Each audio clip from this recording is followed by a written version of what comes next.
Hello മക്കളെ, welcome back to Xylem learning. Faisal സാറാണ്. മക്കളെ, നമ്മുടെ പ്രൈസ് ആൻഡ് മാർക്കറ്റ് എന്ന് പറയുന്ന വിലയും വിപണിയും എന്ന് പറഞ്ഞ ചാപ്റ്ററിലെ ഈ ചാപ്റ്ററിലെ മോസ്റ്റ് ഇമ്പോർട്ടൻ്റ് ആയിട്ടുള്ള കണ്ടന്റുകളൊക്കെ ഞാൻ കുറച്ച് സമയത്തിനുള്ളിൽ ഡിസ്കസ് ചെയ്തിട്ട് മക്കളെ ഇവിടെ പഠിച്ചു വെച്ചോ. ഫസ്റ്റ് തന്നെ ഏറ്റവും കൂടുതൽ നിങ്ങൾ ശ്രദ്ധിക്കേണ്ട ഒരു ഭാഗമാണ് പ്രൊഡക്ഷൻ ഫംഗ്ഷൻ, ഉൽപാദന ധർമ്മം എന്ന് പറയുന്നത്. ഈ ഉൽപാദന ധർമ്മം പ്രൊഡക്ഷൻ ഫംഗ്ഷൻ നമുക്ക് ഭയങ്കര കൺഫ്യൂഷൻ വരുന്നതാണ്. കാരണം അതിന്റെ വേർഡ് എങ്ങനെയാണ്? Q is equal to function of N, L, K, O എന്നാ പറയാറുള്ളത്. പക്ഷേ ഈ N, L, K, O എന്ന് പറഞ്ഞാൽ എന്താ അറിയോ മക്കൾ? ഫാക്ടേഴ്സ് ഓഫ് പ്രൊഡക്ഷൻ പഠിച്ചിട്ട് ഉൽപാദക ധർമ്മങ്ങൾ പഠിച്ചിട്ടില്ലേ? ഏതൊക്കെ ഉൽപാദക ഘടകങ്ങൾ? ഫാക്ടേഴ്സ് ഓഫ് പ്രൊഡക്ഷൻ ഏതൊക്കെയാ? ലാൻഡ്, ലേബർ, ക്യാപിറ്റൽ, ഓർഗനൈസേഷൻ അല്ലേ പഠിച്ചിട്ടുള്ളത്? ഇതന്നെയായി N, L, A എന്ന് പറയുന്നത്. അഥവാ നമ്മൾ എന്ത് ചെയ്യുന്നു? N എന്ന് പറഞ്ഞാൽ ലാൻഡ്, ഭൂമിയാണ്, നാച്ചുറൽ റിസോഴ്സ് എന്നുകൊണ്ടാണ് അതിന് N എന്ന് പറയുന്നത്. L എന്ന് പറഞ്ഞാൽ ലേബർ, K എന്ന് പറഞ്ഞാൽ ക്യാപിറ്റൽ, O എന്ന് പറഞ്ഞാൽ ഓർഗനൈസേഷൻ. അഥവാ ഒരു വസ്തു നിർമ്മിക്കുന്നതിൽ പ്രൊഡക്ഷന്റെ ഫംഗ്ഷൻ, മൊത്തം ഉൽപ്പന്നത്തിന്റെ അളവ് എന്ന് വെച്ചാൽ നമ്മൾ എന്ത് ചെയ്യുന്നു?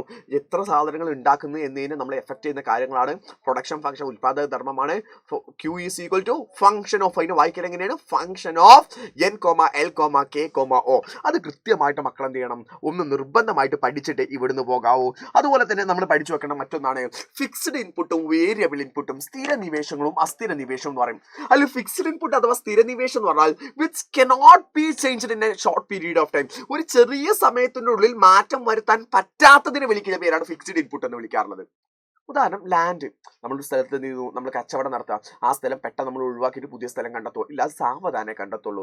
ഓർഗനൈസേഷൻ, അതിന്റെ മുതലാളിമാരെ നമ്മൾ പെട്ടെന്ന് മാറ്റുമോ? ഇല്ല. അങ്ങനെയുള്ള പെട്ടെന്ന് മാറ്റം വരുത്താൻ പറ്റാത്ത which cannot be changed in a short period of time, which cannot be, പെട്ടെന്ന് മാറ്റം വരുത്താൻ പറ്റാത്തതിനെ വിളിക്കുന്ന പേരാണ് ഫിക്സ്ഡ് ഇൻപുട്ട് അഥവാ സ്ഥിര നിവേശം എന്ന് വിളിക്കുന്നത്. അതേസമയം അസ്ഥിര നിവേശം, വേരിയബിൾ ഇൻപുട്ട് എന്ന് പറഞ്ഞാൽ which can be, which can be changed in a short period of time. ഒരു ചെറിയ സമയത്തിനുള്ളിൽ വളരെ പെട്ടെന്ന് നമുക്ക് മാറ്റം വരുത്താൻ പറ്റുന്നതിനെ വിളിക്കുന്ന പേരാണ് വേരിയബിൾ ഇൻപുട്ട് എന്ന് വിളിക്കുന്നത്. അതിന്റെ എക്സാമ്പിൾ ആയിട്ട് നമുക്ക് എന്തൊക്കെ പറയാം? ലേബർ പറയാം, ക്യാപിറ്റൽ പറയാം, തൊഴിൽ പറയാം, മൂലധനം പറയാം. Is it clear? അപ്പൊ ഇതിനെ നിങ്ങൾ കൃത്യമായിട്ട് ചെയ്യണം, പഠിച്ചിട്ട് പോകണം. പിന്നെ അതുപോലെ തന്നെ നമ്മൾ പഠിച്ചു വെക്കേണ്ട നെക്സ്റ്റ് ഒന്നാണ്, ഇതിൽ ഏതെങ്കിലും ഒരു 5 പോയിന്റ് അല്ലെങ്കിൽ 4 പോയിന്റ് പഠിച്ചു വെച്ചാൽ മതി. ഫാക്ടേഴ്സ് ഇൻഫ്ലുവൻസിങ് കൺസപ്ഷൻ, ഉപഭോഗത്തെ സ്വാധീനിക്കുന്ന ഘടകങ്ങൾ. നമ്മളൊരു സാധനം ഉപയോഗിക്കണം വേണ്ടയോ എന്ന് നമ്മൾ തീരുമാനിക്കുന്ന പല ഘടകങ്ങളുണ്ട്. ഒന്ന് അദ്ദേഹത്തിന് നമ്മൾ ടേസ്റ്റ് ആയിരിക്കാം, നമുക്ക് ഇഷ്ടമുള്ള സാധനം നമ്മൾ കഴിക്കാറുള്ളൂ. അതുപോലെ തന്നെ എൻവറോൺമെന്റ് ആയിരിക്കാം, പരിസ്ഥിതി ബേസ് ചെയ്തിട്ട് നോക്കാറുണ്ട്. ക്ലൈമറ്റ്, കാലാവസ്ഥയെ നമ്മൾ എന്ത് ചെയ്യാറുണ്ട്? കാലാവസ്ഥ ബേസ് ചെയ്തിട്ട് നമ്മൾ നോക്കാറുണ്ട്. ഗുണമേന്മ, ക്വാളിറ്റി നമ്മൾ നോക്കാറുണ്ട്. റിലയബിലിറ്റി, വിശ്വാസ്യത നമ്മൾ നോക്കാറുണ്ട്. ഫെയർ പ്രൈസ്, ന്യായമായ വിലയാണോ നോക്കാറുണ്ട്. അഡ്വർടൈസ്മെന്റ്സുകൾ നോക്കാറുണ്ട്. ഈട് നിൽക്കുന്നവ, ഡ്യൂറബിലിറ്റി നോക്കാറുണ്ട്. ആകർഷണീയത, അട്രാക്റ്റീവ്നെസ് നോക്കാറുണ്ട്. ഇതിന്റെ എല്ലാം ഡീറ്റെയിലുകൾ നമ്മൾ ലൈവുകളിൽ പറഞ്ഞിട്ടുണ്ട്. ബട്ട് നിങ്ങൾക്ക് എന്താണ് ഇതിൽ ഏതെങ്കിലും 5 പോയിന്റുകൾ കൃത്യമായിട്ട് മക്കൾ പഠിക്കണം, നിർബന്ധമായിട്ട് പഠിക്കണ്ട കേട്ടോ. എന്നാൽ അടുത്ത ഏരിയയിലേക്കാണ് വിപണി അഥവാ മാർക്കറ്റ് എന്ന് പറയുന്നത്. മാർക്കറ്റിന്റെ ഫീച്ചേഴ്സ്, വിപണിയുടെ സവിശേഷതകൾ പഠിച്ചു വെക്കാം. അതിൽ വിപണി, ഒരു മാർക്കറ്റ് പറഞ്ഞ സമയത്ത് നമ്മൾ ആലോചിച്ച് വെക്കാം, വിപണിയിൽ എന്ത് വേണം? ബയേഴ്സും സെല്ലേഴ്സും വേണം, വിൽപ്പനക്കാരും വാങ്ങുന്നവനും വേണം. 2 പേർക്കും ഈക്വൽ പരിഗണന ആയിരിക്കും, തുല്യ പരിഗണന ആയിരിക്കും ഉണ്ടായിരിക്കുക. Price of the goods determine, സാധനത്തിന്റെ വില തീരുമാനിച്ചിരിക്കണം. നമുക്ക് സെലക്ട് ചെയ്യാനുള്ള അവകാശമുണ്ട്, നമുക്ക് ഇഷ്ടമുള്ള സാധനങ്ങൾ തിരഞ്ഞെടുക്കാനുള്ള അവകാശമുണ്ട്. മാർക്കറ്റ് ടെക്നിക്ക്, വേഗം വന്നോളി എന്ന് പറയുന്നത് മാർക്കറ്റ് ടെക്നിക്കുകൾ ഉണ്ട്. ഡൈവേഴ്സിറ്റി ഉണ്ടായിരിക്കും, കോമ്പറ്റീഷൻ ഉണ്ടായിരിക്കും മത്സരിക്കുന്ന ആളുകൾക്ക് തമ്മിൽ. സോ ഇവയെല്ലാം തന്നെ ദ ഫീച്ചേഴ്സ് ഓഫ് മാർക്കറ്റ് ആണ്, മാർക്കറ്റിന്റെ സവിശേഷതകളാണ്. കൃത്യമായിട്ട് മക്കളൊന്ന് ശ്രദ്ധിക്കേണ്ടതാണ്. അതുപോലെ തന്നെ ഇനി നമുക്കാണ് ഡിമാൻഡും സപ്ലൈയും എന്ന് പറയുന്നത്, ചോദനവും പ്രധാനവും എന്ന് പറയുന്നതും ഇക്വിലിബ്രിയം എന്ന് പറയുന്നത്. ഡിമാൻഡ് എന്ന് പറഞ്ഞാൽ ഡിസയർ ഫോർ എ കമ്മോഡിറ്റി, ഒരു സാധനം നമുക്ക് വാങ്ങിക്കാനുള്ള താല്പര്യത്തെയാണ്. അപ്പോൾ ആ സമയത്ത് ആ സാധനം വാങ്ങിക്കാനുള്ള പൈസ നമ്മുടെ കയ്യിലുണ്ടായിരിക്കും, അതിനുള്ള റെഡി ആയിട്ടുള്ള സമയത്തെയാണ് ഡിമാൻഡ് എന്ന് വിളിക്കാറുള്ളത്. ഇപ്പോൾ ഒരു സാധനത്തിന്റെ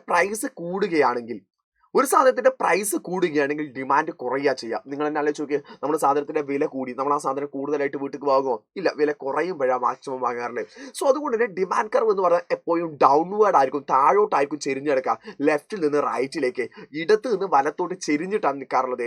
because if the price increases demand decreases, വില കൂടുകയാണെങ്കിൽ സാധനത്തിന്റെ ചോദനം കുറയുക ചെയ്യുക. അതുകൊണ്ട് അവ തമ്മിൽ ഇൻവേഴ്സ് റിലേഷൻഷിപ്പിലാണ്, അവ തമ്മിൽ വിപരീത അനുപാതത്തിലാണ്.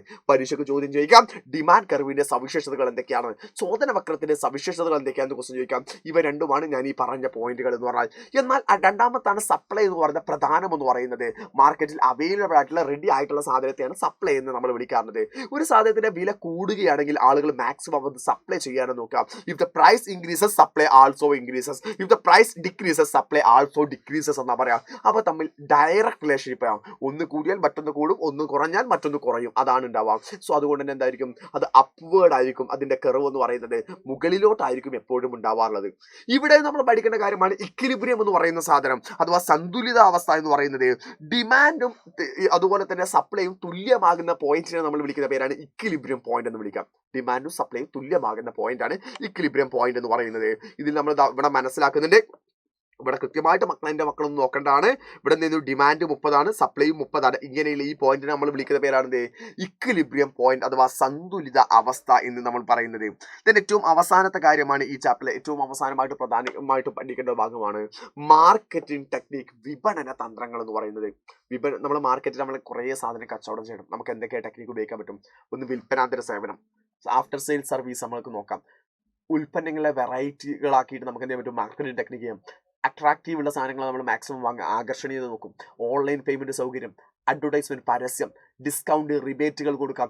ഇ കൊമേഴ്സുകൾ, ഓൺലൈൻ സ്റ്റോറുകൾ, അതുപോലെ തന്നെ എന്ത് ചെയ്യുന്നു, നമ്മൾ ഓൺലൈൻ സ്റ്റോറുകൾ, ഇ കൊമേഴ്സുകൾ, സെയിൽസ്, ക്വാളിറ്റി പ്രൊഡക്ട്സുകൾ, ഇവയെല്ലാം തന്നെ വിപണന തന്ത്രങ്ങളാണ്, മാർക്കറ്റിംഗ് ടെക്നിക്കാണ്. അപ്പോൾ ഈ ചാപ്റ്ററിൽ നിർബന്ധമായിട്ട് പഠിക്കേണ്ട കാര്യങ്ങളാണ് ഇവ എന്ന് പറയുന്നത്. ഇതിന്റെ ലൈവുകൾ നമ്മൾ കൃത്യമായിട്ട് അപ്ലോഡ് ചെയ്തിട്ടുണ്ട്. ലൈവുകൾ കാണാത്ത ആളുകളുടെ കൃത്യമായിട്ട് ലൈവുകൾ കാണാം, നന്നായിട്ട് പഠിക്കാം. ബിക്കോസ് നമ്മുടെ എക്സാമിനേഷനിലേക്ക് നമ്മൾ എത്തിയിരിക്കുകയാണ്. ഇന്ന് നമ്മുടെ ഫെബ്രുവരി മാസം നമ്മൾ എന്ത് ചെയ്യുന്നു, പകുതിയുടെ അടുത്തെത്തി. കാരണം ഫെബ്രുവരി ആകെ 28 ഉള്ളൂ. മാർച്ച് 5 തീയതി നമ്മൾ SLCക്ക് എക്സാം തുടങ്ങുന്നതിൻ്റെ കൂടെ തന്നെ 6നും 7നും ഒക്കെ ആയിട്ട് നമ്മുടെ പരീക്ഷകളും തുടങ്ങുന്നതാണ്. സോ കൃത്യമായിട്ട് പഠിക്കാം, നല്ല മക്കളായിട്ട് പഠിക്കാം. ഏതെങ്കിലും ചാപ്റ്റേഴ്സിന്റെ കൃത്യമായ വീഡിയോകൾ വേണമെന്നുണ്ടെങ്കിൽ തൊട്ട് താഴെ കമന്റ് ചെയ്തിടാം. So tata, by.